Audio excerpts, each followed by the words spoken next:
a vial of vengeance. The poison was perfect. It wouldn't kill him, not quickly.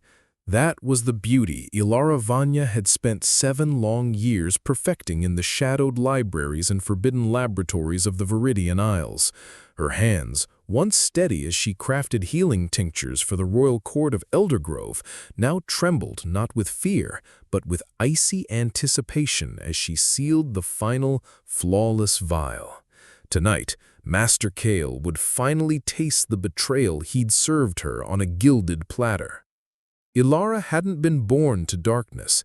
She arrived at the opulent Duskmere Citadel as a wide-eyed apprentice, her rare gift for discerning the subtlest properties of herbs and minerals catching the eye of Kale, the king's revered royal alchemist. He took her under his wing, a father figure replacing the family she'd lost. She trusted him implicitly, dedicating her youth to mastering his craft, her brilliance soon surpassing even his. Together, they developed revolutionary elixirs, mists that healed blight-ridden crops, salves that mended broken bones in weeks, tonics that sharpened the aging king's fading mind. Ilara was the unseen genius. Kale was the charismatic face, soaking in the glory and the king's deepening favor. Then came the king's sudden, agonizing illness. Whispers of poison slithered through the marble halls. Ilara, working frantically in the alchemical tower, found the evidence planted with chilling precision in her own ingredient ledger, meticulous notes detailing a slow-acting toxin derived from nightshade bloom mirroring the king's symptoms. Before she could utter a word in her defense, Kale stood before the royal guard, tears glistening in his eyes as he presented the damning ledger. Her talent, he choked out, twisted by ambition. She sought to discredit me, perhaps even replace the king? His performance was masterful. Ilara's screams of innocence were drowned by the clang of manacles. She was dragged to the Blackwater dungeons, branded a traitor. Her name spat like venom in the streets she once healed. Kale, the heroic discoverer, was named Lord Protector of the Citadel. The Blackwater dungeons weren't designed for survival, only despair. Dank stone, perpetual chill, and the company of the truly broken. Ilara survived on an ember of fury and a sliver of knowledge Kale didn't possess, the hidden properties of lumina moss, growing in the dungeon's darkest corners. While others succumbed, she secretly cultivated it, studying its reactive nature. It was harmless alone, but she theorized. She spent years observing the rare dungeon rats, testing minute, untraceable combinations on them, using smuggled slivers of different minerals scraped from the walls. Her goal wasn't escape, not yet. It was understanding. She needed a weapon invisible, undetectable, and utterly personal. She discovered it by accident. Lumina moss, when combined with trace elements of sunstone dust, found only in the king's own ceremonial chalice, which Kale now used, and activated by a specific rare frequency of sound, the chime of the Citadel's great dawn bell, became something else. Not a killer, but a revealer. It caused no pain, but triggered a cascading reaction in the body that manifested as iridescent glowing patches on the skin, mirroring the unique pattern of the lumina moss colony she'd nurtured. A living, undeniable brand. A prison riot, sparked by desperation, provided her chaotic exit. Not as Ilara Vanya, the disgraced apprentice, but as a nameless shadow slipping into the sewers beneath Eldergrove. She surfaced in the lawless port of Krakensmar, selling harmless beauty potions by day and pursuing her true work by night. She needed sunstone dust, she needed access to the dawn bell's resonance frequency, and she needed to get close to Kale. Years passed. She became Lyra, a reclusive perfumer known for exquisite, bespoke scents for the elite. Her reputation grew, carefully cultivated, until an order arrived from Duskmere Citadel itself.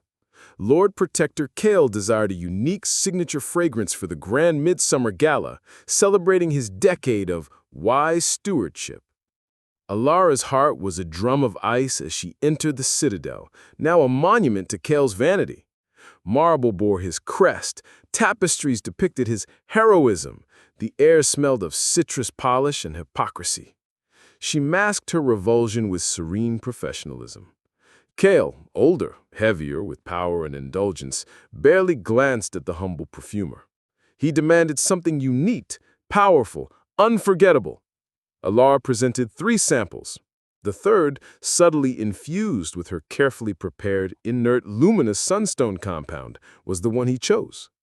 "This one," he declared, sniffing the vial she labeled Eternal Legacy. "It smells of victory." Alara allowed herself a ghost of a smile. "Soon," she thought, "soon everyone will smell your victory, Master Kale."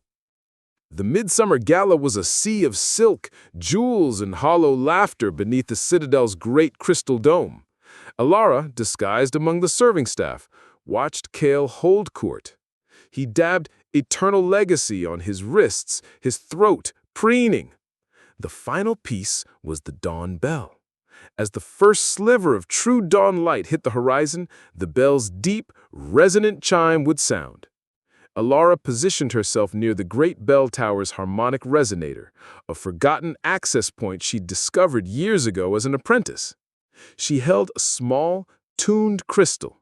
As the massive clapper struck the bell, sending the deep, familiar bong reverberating through the citadel, she struck her crystal against the resonator pipe. A pure, high-pitched harmonic frequency, inaudible to most, sliced through the fundamental tone. It lasted only a second.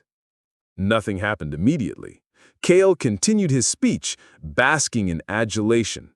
Then a noblewoman gasped, pointing, "Lord Protector, your hand!" On the back of Kale's hand, where he'd applied the perfume, a patch of skin had begun to glow with a soft, ethereal blue light, intricate as lace. Murmurs rose. Kale stared bewildered, wiping frantically. The glow didn't fade, it spread.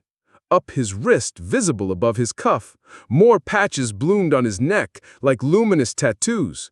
Panic flashed in his eyes. "What sorcery is this?" he roared. The crowd drew back, whispering, turning to fearful mutters. "The traitor's mark," someone cried, remembering old legends of magical brands for oathbreakers. Alara, from the shadows, watched the terror dawn on Kale's face. He knew. He recognized the pattern. It was identical to the unique glowing moss colony he'd once shown her in the palace gardens, boasting of its rarity. A colony only they knew about. Chaos erupted. Accusations flew. Alara slipped away as guards surrounded the glowing, babbling Lord Protector. She didn't need to see his fall. The iridescent brand was indelible. It wouldn't kill him, but it would never fade. It was proof, written on his very skin, of a deeper corruption. Within days, investigators, spurred by the scandal, uncovered discrepancies in the old king's illness, inconsistencies in Kale's testimony against Alara, and evidence of massive embezzlement. The glowing marks, deemed a curse from the gods or dark magic tied to his guilt, made him a monster in the people's eyes. Stripped of title and wealth, Kale was imprisoned in the very same Blackwater cell Alara had occupied, not for treason, yet, but for corruption. His pleas of a setup fell on deaf ears. Who would believe the glowing traitor? Alara stood on a wind-swept cliff overlooking the sea beyond Kraken's Maw. She held the empty vial that had once contained Eternal Legacy. The fury that had sustained her was gone, leaving a hollow ache where her heart used to be. She had her vengeance. Kale was ruined, branded, imprisoned, a living testament to his own betrayal. She was free, her name whispered now with pity, perhaps even awe. But the years stolen, the trust obliterated, the innocence lost, these were wounds no revenge could heal. She opened her hand, letting the empty vial be snatched by the wind, tumbling down towards the churning, indifferent waves below. Justice, she realized, tasted like salt air and ashes. Her path forward was uncharted, a vast emptiness echoing with the memory of poison and the faint, iridescent glow of a ruin she had wrought. The alchemist of vengeance had perfected her final formula, leaving only the bitter aftertaste of a life consumed.